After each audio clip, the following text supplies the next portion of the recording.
It's all part of a series known as Violins of Hope, which aims to restore old violins that survived the Holocaust. Violin maker Amnon Weinstein has been collecting these instruments for several years now. He heals them, repairs them, and brings them back to life.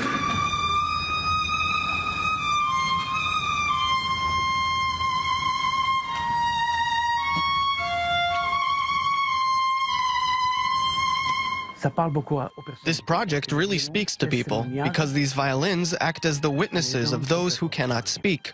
Each violin symbolizes a woman, child, or other people who are no longer with us. At the Tel Aviv Museum of Art, one of these violins was the highlight of a recent concert called My Father's Violin. In 1942, this violin was thrown from a train, making its way to Drancy transit camp near Paris. A railroad worker found it and kept it for decades. Eventually, it ended up with music producer Benny Borit. He then handed it to Weinstein, who restored the violin. And the rest, as they say, is history. Le soir même, Amnon m'appelle sans savoir. Amnon, the violin maker, called me to tell me the violin has come back to life. Since my father had just died, he decided to engrave his name on it. And this is how it became my father's violin. Devait arriver à Drancy. Thus was born the idea of making a concert with this very special violin. Many attending were moved by the instrument's story.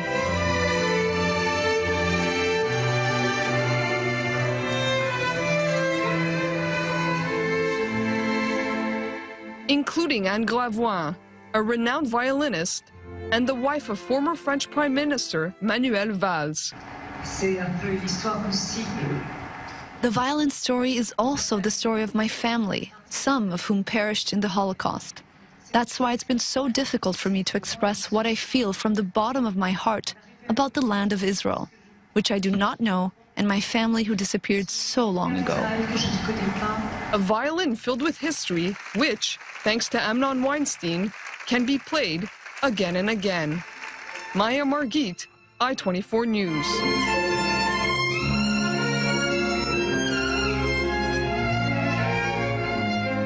Beautiful story there, and Maya is with us now in our Daily Dose studio. Maya, one of the musicians said, this is not just a violin, it's not just a story about the violin, it's a story about my family and how many of them perished in the Holocaust. I mean, there's so much emotion behind these instruments. Yeah, it's a very heartwarming story, a very touching story, and it was started by Amnon Weinstein. He's the one who started this project called Violins of Hope. And the reason he started doing it is because he discovered that 400 of his relatives were murdered in the Holocaust. And after he discovered this awful, awful news that all his relatives perished, he decided it would be up to him to locate and restore these violins. He's a very well-respected violin maker.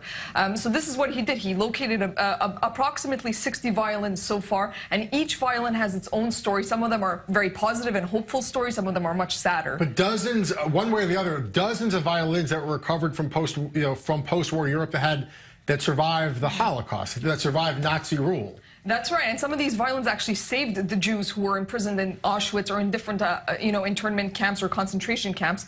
The Jews who were able to play this instrument were sometimes kept alive by the Nazis so that they could play in orchestras. Wow. So, for instance, one of the violins was called the Auschwitz violin. It was played by an inmate inside Auschwitz. He would play close to the gate, the Arbeit macht frei, the infamous Arbeit macht frei gate, where it said "work sets you free," and he would be in that orchestra, and he survived the Holocaust with the violin, and then he donated it.